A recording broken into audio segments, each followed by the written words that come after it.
Assalamualaikum, nama saya Nur Aisyah binti Ramli. Nombor matrik saya ialah 10DAT20F2006.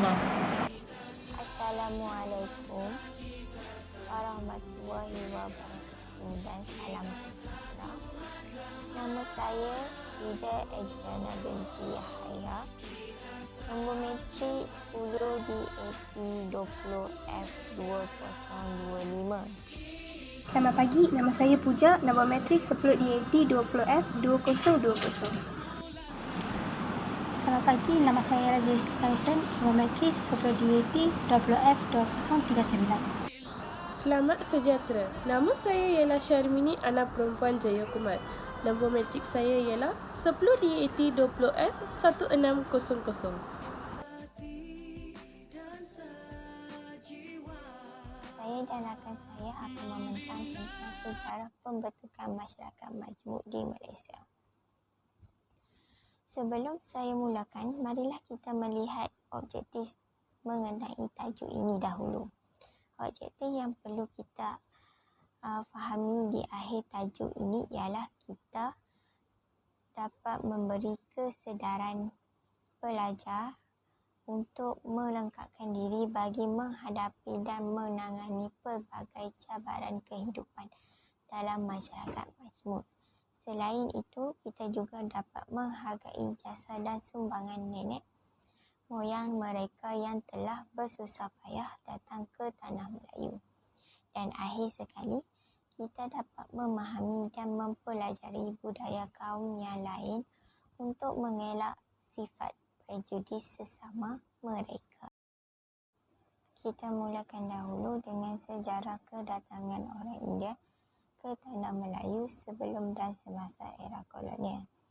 Sebelum, pada peringkat paling awal, mungkin telah berlaku hubungan antara Kedah dan India pada awal tahun Masihi. Kebanyakan orang India yang datang pada masa itu di kalangan pedagang dan tukang yang beragama Hindu dan Jain. Pelabuhan-pelabuhan di mana mereka bertapak ialah Sungai Bujang, Sungai Merbuk dan Kuala Muda. Pada abad ke-13 dan ke-14, dengan beransur-ansur kegiatan-kegiatan pedagang India yang awal itu telah merosot dan peranan mereka telah diambil alih oleh pedagang-pedagang yang beragama Islam. Proses itu berlaku semasa agama Islam tersebar dengan kadar yang pesat di Nusantara.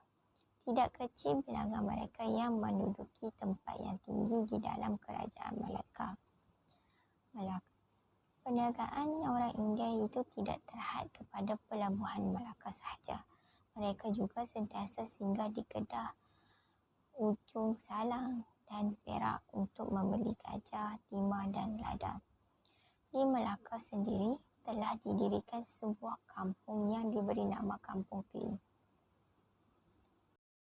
Semasa era kolonial pula, penghijraan orang India ke tanah Melayu secara beramai bermula pada pertengahan abad ke-19. Migrasi ini berlaku disebabkan oleh campur tangan British di India dan penaklukan British ke atas tanah Melayu. Orang India dibawa ke tanah Melayu sebagai buruh di kawasan perdagangan.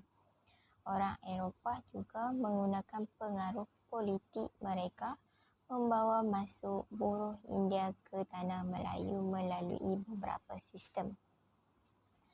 Penindasan terhadap wanita India, pemikiran mengikut kasta membebankan mereka serta tekanan daripada masyarakat India kelas pertengahan dan tinggi menyebabkan migrasi masyarakat India secara beramai-ramai. Seterusnya, jenis sistem. Jenis sistem terbahagi kepada dua, iaitu sistem buruh kontrak dan sistem kagani. Mari kita lihat sistem buruh kontrak dahulu.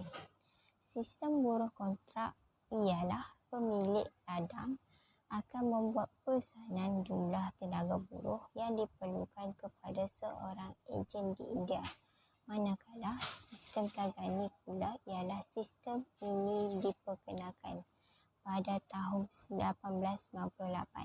Melalui sistem ini, majikan akan menghantar seorang kagani atau mandor dari ladangnya ke India. Di samping itu, keadaan ekonomi juga memberikan tekanan kepada orang India untuk migrasi ke Tanah Melayu. Migrasi orang India ke Tanah Melayu bermula sejak 1786 sebagai pembantu rumah dan pekerja berladang. Jabatan ini ditawarkan dengan pembukaan pejabat koloni British di Pulau Pinang. Jumlah migrasi semakin meningkat selepas pembukaan Singapura pada tahun 1819. British bertindak untuk mengambil bantuan India sebagai buruh ke Tanah Melayu disebabkan oleh bekalan pekerja yang tidak mencukupi dan permintaan yang tinggi melalui projek-projek yang diusahakan oleh para peladang dan kerajaan pada ketika itu, seperti pembinaan landasan kereta api, jalan raya dan pertanian. Kedatangan kaum Cina ke Tanah Melayu sebelum dan semasa era kolonial. Migrasi besar-besaran masyarakat Cina ke Tanah Melayu berlaku sekitar abad ke-19. Walau bagaimanapun, ada direkodkan antara kedatangan orang Cina terawal ke Tanah Melayu sudah pun berlaku lebih awal pada abad ke-15 dengan kedatangan Laksamana Cheng Ho yang cukup terkenal namanya. Berikutan mahu mewujudkan hubungan ekonomi yang lebih akrab dengan Kesultanan Melayu Melaka pada zaman tersebut. Maharaja Cina ketika itu mengahwinkan puteri beliau, Puteri Han Lipo, seterusnya memulakan kewujudan komuniti orang Babah dan Nyonya yang ada, di mana masyarakat Cina berasimilasi mengamalkan corak kehidupan orang Melayu. Walaupun begitu, hubungan rapat dua kerajaan itu tetap tidak mewujudkan jumlah komuniti masyarakat Cina yang besar jumlahnya. Situasi ini sangat berbeza dengan apa yang berlaku pada abad ke-19 apabila kumpulan-kumpulan besar orang Cina tiba di Pulau Pinang atau Singapura, sehingga menyebabkan jumlah mereka naik berkali ganda. Dalam rekod individu Cina di Pulau Pinang pada tahun 1812, dilaporkan hanya berjumlah 7,500 orang, namun angka itu naik kepada 36,000 orang pada tahun 1860. 30 tahun kemudian pada tahun 1891, sensus masyarakat ketika itu mencatatkan wujud 86,000 orang Cina di Pulau Pinang, hampir menyamai masyarakat Melayu seramai 92,000 orang. Jumlah orang Cina di negeri-negeri selat termasuklah Singapura meningkat 2 kali ganda dalam tempoh 20 tahun dari tempoh 1871 hingga 1891. Ini sekaligus menunjukkan wujud situasi yang dilihat menggalakkan orang Cina berpindah ke Tanah Melayu, khasnya mereka yang tinggal di selatan China dari daerah Guangzhou, Fujian, Fuzhou dan Guangdong. Kedatangan kaum Cina semasa era kolonial. Pada peringkat awal, kedatangan masyarakat Cina tertumpu di tapak-tapak perlombongan awal seperti Lukut dan Sungai Ujong. Penghijrahan semakin pesat bersama perkembangan aktiviti perlombongan. Rekod British menunjukkan pada tahun 1870 bilangan masyarakat Cina di Sungai Ujong adalah 10,000 orang, manakala di Larut 40,000 orang. Kedatangan masyarakat Cina ke Malaya disalurkan melalui aktiviti peladangan, lada dan gambir. Kedatangan buruh dari Cina secara besar-besaran bermula sejak awal abad ke-19 yang kebanyakan berasal dari wilayah selatan Cina seperti Kuantung, Guangxi dan Fukien. Kedatangan buruh ini ke Tanah Melayu adalah melalui beberapa cara seperti sistem tiket kredit, sistem pengambilan kaki tangan dan sistem pengambilan rumah kongsi. Ramai di kalangan imigran Cina telah datang ke Tanah Melayu melalui sistem tiket kredit. Imigran Cina yang ingin datang ke Tanah Melayu akan dikumpulkan oleh Kehtau, iaitu ketua, orang yang bertanggungjawab mengumpulkan masyarakat tempatan di China sebelum dibawa ke pelabuhan. Kehtau ini akan dibayar sejumlah wang bagi setiap imigran Cina yang dibawa oleh mereka. Imigran yang datang ini dipanggil Singkeh dan diletakkan di bawah pengawasan nahkoda kapal agensi buruh yang biasanya telah menerima bayaran daripada bakal majikan imigran berkenaan. Imigran yang datang dengan cara ini terikat dengan perjanjian untuk bekerja bagi satu tempoh masa sehinggalah hutang tambang mereka dijelaskan. Selepas itu, Mereka bebas berkhidmat dengan sesiapa sahaja yang mereka suka. Mereka akan dibekalkan dengan tiket yang menunjukkan pelabuhan yang mereka akan tuju serta keterangan sama ada mereka bebas atau berhutang. Mereka akan dibawa oleh orang tengah atau pemborong buruh dengan bayaran tertentu kepada pihak majikan. Kerajaan British di Tanah Melayu telah mewujudkan Jawatan Pegawai Pelindung Buruh dari China pada bulan Mac 1872. Ia adalah bertujuan untuk mengawasi kemasukan buruh dan imigran dari China. Beberapa undang-undang telah dilaksanakan bagi membaiki sistem pengambilan buruh. Pada 30 Jun 1914, sistem tiket kredit ini telah digantikan dengan sistem pengambilan kaki tangan ataupun pengambilan rumah kongsi. Jenis sistem. Sistem pertama ialah sistem pengambilan kaki tangan. Sistem pengambilan kaki tangan, melalui sistem ini, majikan yang memerlukan buruh akan menghantar pegawainya ke China bagi mendapatkan tenaga buruh. Segala tambahan dan perbelanjaan buruh tersebut akan dibiayai oleh majikan pegawai yang dihantar. Pegawai tersebut bertanggungjawab untuk mengiringi buruh-buruh tersebut sehingga mereka sampai di tempat majikannya. Sistem kedua, sistem rumah kongsi. Pengambilan buruh adalah dilakukan oleh pegawai di negara China yang dilantik oleh sesebuah rumah kongsi. Pegawai tersebut akan membiayai segala perbelanjaan buruh-buruh tersebut sehingga mereka sampai di rumah kongsi. Pembawa buruh tadi akan dibayar oleh tuan punya rumah kongsi dengan kadar yang telah dipersetujui bagi setiap buruh yang dibawanya. Kesan pendatang asing ke Malaysia terhadap struktur masyarakat berbilang kaum.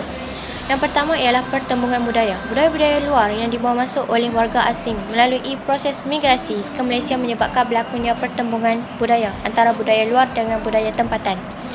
Ini akan berlakunya penghakisan terhadap budaya dominan yang sedia ada terdapat di sesebuah kawasan itu. Perkara ini berlaku apabila budaya baru lebih menonjol dan lebih mudah diterima pakai oleh masyarakat di sesebuah kawasan, menyebabkan berlakunya asimilasi, iaitu pencampuran antara dua budaya sehingga menghasilkan satu budaya yang baru. Kesan kedua ialah menimbulkan masalah jenayah. Apabila berlakunya masalah jenayah, ia akan menjejaskan imej negara kita. Kegiatan-kegiatan jenayah ini akan membimbangkan semua lapisan masyarakat, tidak mengira orang itu lelaki atau perempuan, muda atau tua, kaya atau miskin, juga akan menjadi salah satu mangsa yang tidak berdosa. Contohnya, apabila pendatang asing menghadapi masalah kewangan, mereka akan merompak atau mencuri wang untuk menyelesaikan masalah mereka, kerana itu merupakan satu jalan penyelesaian yang amat mudah. Kesan yang ketiga ialah kesihatan masyarakat akan terjejas. Buruh asing yang sah akan dikenakan pemeriksaan kesihatan. Sebaliknya, pendatang asing tanpa izin tidak berbuat demikian. Banyak antara mereka berasal dari kawasan mundur di negara asal mereka. Kesihatan mereka kurang terjamin. Ada antara mereka menghidap AIDS, TB, penyakit kelamin dan sebagainya. Akibatnya, rakyat kita akan menjadi mangsa. Kesan yang keempat, hak rakyat akan terjejas. Kos untuk menggaji pekerja asing adalah lebih murah berbanding pekerja tempatan. Implikasi ini menjejaskan pertumbuhan ekonomi tempatan, di mana golongan muda atau pekerja separa mahir dalam negara ditindas hanya disebabkan syarikat-syarikat lebih gemar menggunakan pekerja asing berbanding pekerja tempatan. Pendatang asing juga melibatkan diri dalam perniagaan. Misalnya, mereka membuka gerai makanan, menjual barang kemas, lampu hiasan, batik dan sebagainya. Malah ada antara mereka yang menjadi kaya raya, berumah besar tanpa membayar cukai pendapatan, menyebabkan nilai wang kita jatuh dengan teruknya. Peluang pekerjaan rakyat semakin sempit. Kesimpulannya, pembentukan masyarakat majmuk di Malaysia bermula apabila kemasukan migran daripada luar. Proses ini berterusan sehingga penjajahan British di Tanah Melayu. Oleh itu, wujud masyarakat berbilang kaum, ras, etnik dan bangsa di Malaysia. Kehadiran kelompok-kelompok ini menjadikan Malaysia sebuah negara yang kaya dengan budaya, adat resam bahasa dan menjadikan negara ini tarikan masyarakat luar.